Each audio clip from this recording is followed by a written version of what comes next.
Okay, hey everyone, welcome to an episode of On the Wrist from Off the Cuff.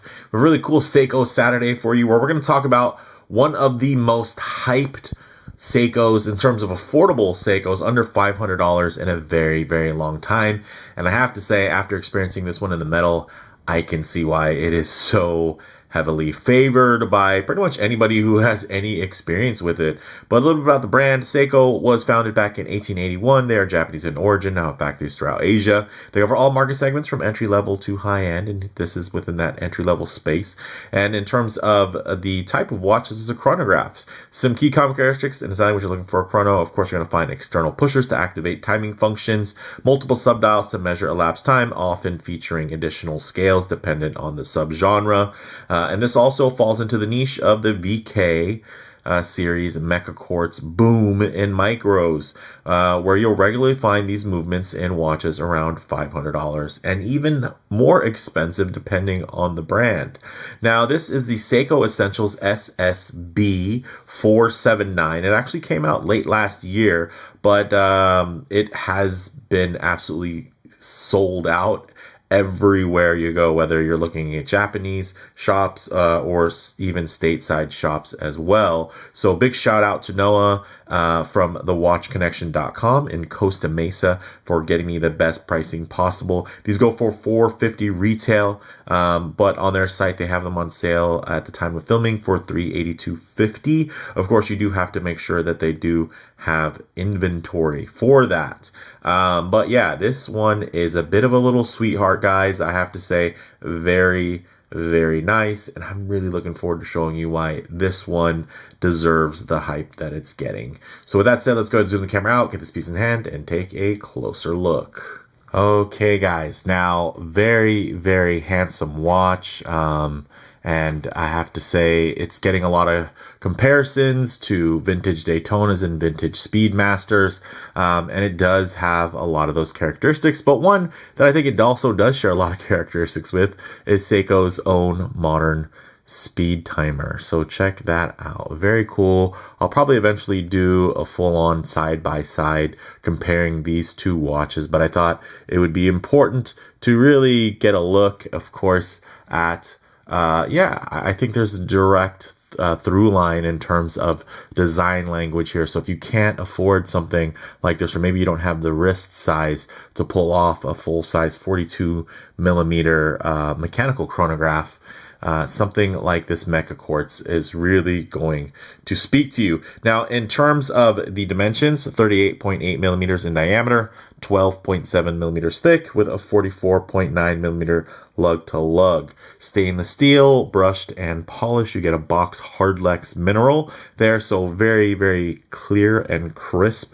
And you also do have that aluminum tachymeter bezel insert. You get a push-pull crown that's unsigned, but still nicely knurled and finished.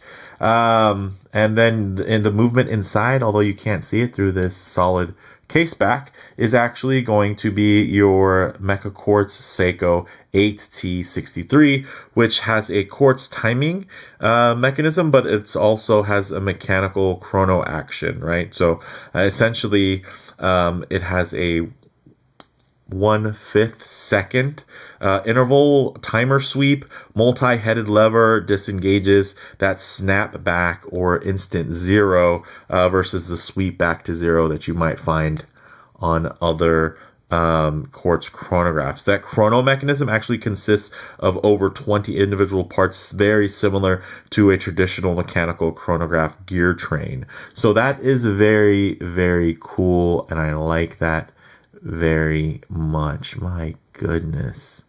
It is very addictive, very fidgetable. And this is one of the newer generations in terms of actually the latest generation of their Meca-Quartz in that 8T63. So you are going to get that increased battery life of, I believe, 3 years. And in terms of the beat rate on here, it's 2 hertz. So a little low beat. It's going to be 14,400 vibrations per hour in terms of the beat rate. But I mean, still quite smooth. Beautifully snappy, engages very, very well. Very, very crisp. But my goodness, the thinness here is what gets me, especially after being quite used to, I mean, give it a couple of quick wipes here. There are a lot of polished surfaces. After becoming accustomed to mechanical chronographs and how thick they can be, especially automatic mechanical chronographs that have additionally will have a rotor added to a mechanical movement, which is going to give you a lot of weight and a lot of thickness here. I have to say the high level of finish on this beautiful lacquer-like finish dial, it's just, it feels expensive. It looks expensive.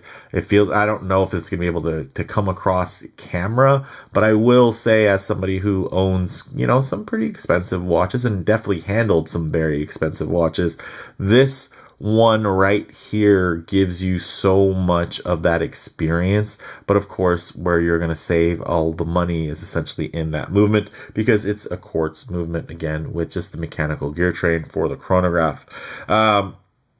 In terms of that dial, applied and faceted indices with small lume plots that go around that outer index, and even you can look at the index there. They have little micro texturing, so it captures the light in really, really beautiful ways. I mean, that's something you see on Grand Seiko. So very cool to see those little lines and, again, micro finishes on something that is so affordable. I mean, even at full retail, $450, that's wild. Of course, you might pay more than $450 because it's so desirable. People are reselling, and then, people who have low stock or, on auction sites and whatnot, you might pay a little bit more for something like this. But the nice thing is this is regular, production. This isn't something where it's limited, because a lot of these types of limited pieces really start to go up in value. Now, the only trade-off I would say for this one in terms of the build is it only has 5 bar or 50 meters of water resistance. It doesn't have the full 100 bar. And I can already tell just by looking at how thin this is, by how pronounced that crystal is, that's where they had to compromise in terms of the way that this watch is sealed. But I will say, I think it's well worth it. Of course, it's not one I'd want to submerge. I mean, would I really even want to submerge this one? Probably not. But let me just keep it a little lower there so it's you can get a better idea. Ooh, look at that. Ooh, yeah. Down in the comments if you want me to do a side-by-side dedicated review. Would be fun, right? Now you're getting 20 millimeter lugs that are drilled, and you're even going to get solid bracelets with solid end links, which was very, very surprising. The only part that's stamped here is going to be this stamped clasp, push button with 2 positions of manual micro adjust, and then you have split pins on this very familiar bracelet. Check that out. So very, very cool here, guys. Very nice taper, 4 millimeter taper from 20 millimeters down to 16. And yeah, this thing is a looker. So with that said, let's actually get it on the wrist and see how it wears. Okay, guys, as you can see on my 7.5 inch wrist, this wears beautifully. 7.5 inches is on the slightly larger side of average, or 19 centimeters in circumference. But I will say, wow. I mean, you can't really argue with that. It is about perfectly sized. Of course, if I get my wrist a bit too close to the camera lens, you're going to notice a fair amount of perspective distortion, which is actually going to make the sides of my wrist fall away a bit. And it's going to make the watch itself seem quite a bit larger. Also, one thing to keep in mind is that I'm in a dark studio recording this with it directly, with the face, the watch directly reflecting off of a black camera lens. So the contrast is going to be a little washed out. But what I'll do is keep my wrist nice and low and then just tighten up the frame so that you guys can get still a detailed look, but just add a bit of a truer aspect ratio as to how this may lay on your own wrist. Some of you are wondering, hey, why do you have it on your left wrist? You normally, oh yeah, you're right. It's because I still have my speed timer on the other wrist so that I can show you a little side by side. Yeah, well, maybe not side by side, but, one at a time. So, again, this wears well, and it's going to be too thick for some people and too expensive for some people, and too Seiko for some people. But something like this, guys, this could I mean, this to me is a direct response to the microbrand boom where, you're seeing so many cool watches with similar themes just be produced and charged. I mean, my gosh, again, regularly seeing watches with these movements in the 500. I mean, there was a time when these were really selling like hotcakes, and you'd see stuff for upwards of $700. So not from Seiko, again, from microbrands using a very similar movement, but I think this looks really, really fantastic. Sizing, look at the thinness, look at the drape on the wrist. I really like this one, although it would be, as TGV would say, quite a strap monster with that 20mm lug width and the drilled lugs. I think this just as is looks fantastic and it feels great. And I resonate even a little bit more with it because it's this fun alternative to my mechanical speed timer. And there's something, again, about the duality there between these two pieces. Maybe I'll have my son wear this and I'll go out to a meet or something. And, we can have kind of matching Seiko chronographs. Except this one is going to fit his wrist much better, and he's not going to have to worry about setting the time on it because it's already going to be running. So with that said, let's go ahead, get it off the wrist, set up for some Lume shots, low light transition, and closing thoughts. Okay, let's go ahead and hit the lights here. All right, as we can see, you're getting Lume right, but it's going to be in really small application. But one thing I always like to work in is going to be a bit of a low light transition because you're not always going to be out in the middle of a field enjoying direct sunlight. A lot of times you're going to find yourself coming out of buildings, walking underneath overhangs, or just hanging out underneath the shade of a tree. So it's nice to see with these colors, textures, and finishes running like in less than optimal lighting. As you guys can see, this beautiful reverse panda style with that slightly eggshell, slightly warm off-white, not super creamy.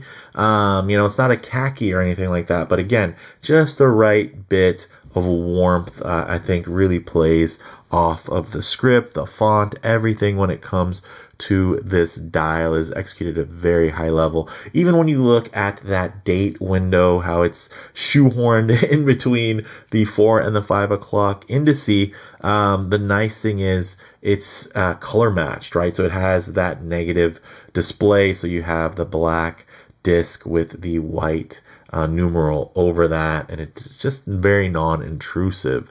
So of course I got the chronograph hand running so you guys can get a little bit more visual interest while this is ticking away here, and sweeping because you have of course that running seconds sub-dial there at the 6 o'clock. And yeah, some people do get upset that there's a 24-hour indicator, but in this case, hey, it lets you know the difference between AM and PM, which I don't mind. And honestly, if you want to run this, you're going to just use up that battery that much faster, which is, for me, one of my only reservations generally about Meca-Quartz watches is that they don't have a lot of longevity in terms of their battery lives. But here you guys can see, but while you're wearing it, it's a lot of fun. I mean, it might be one where you maybe just pull the crown out, and as long as it's in a dry area, just go ahead and let it chill and save the battery. I've changed the battery on a few different Meca-Quartz watches over the years. I actually own the very first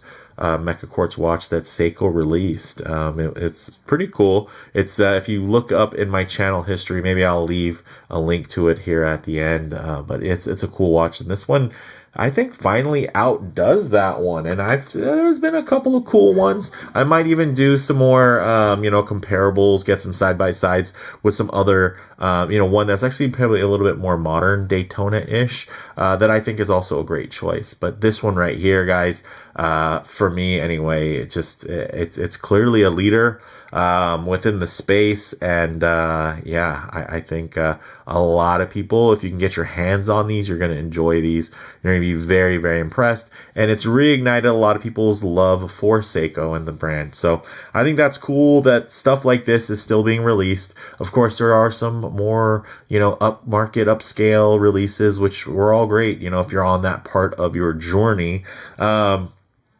But closing thoughts here on the wrist, guys, quite thin and handsome. It's really one of Seiko's better designs, executed at an impressive level for under $500. And then, of course, you can get it for well under that, even below $400. In terms of model variants, do check the site links down in the description for options and availability. There's a blue dial variation as well as a green and gilt.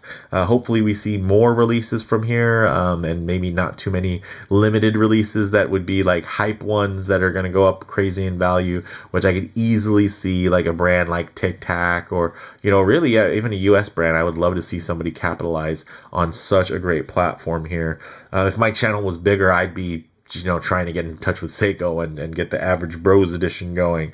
In terms of comparable models, guys, many micro brands with VK powered themed chronos that are out there, and no discredit to them, but this one is on the more affordable side, and it does have in-house specifications. Like, this is a Seiko watch being powered by Seiko Movement, and there's something intrinsically valuable for that.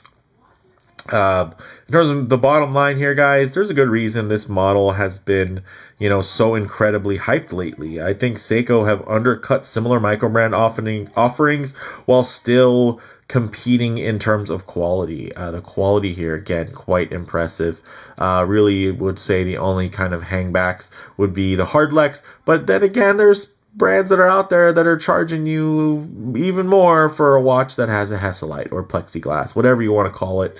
At the end of the day, it's not a sapphire, and this isn't even a mineral, like standard mineral. This is a Hardlex, which is harder, and it's proprietary to Seiko. So really, for me, the only drawback is going to be the clasp, although it completely does the job and it doesn't lack. I think a more robust clasp, even though it probably would have increased the price and would have offset the whole build versus everything else inside this price point for Seiko.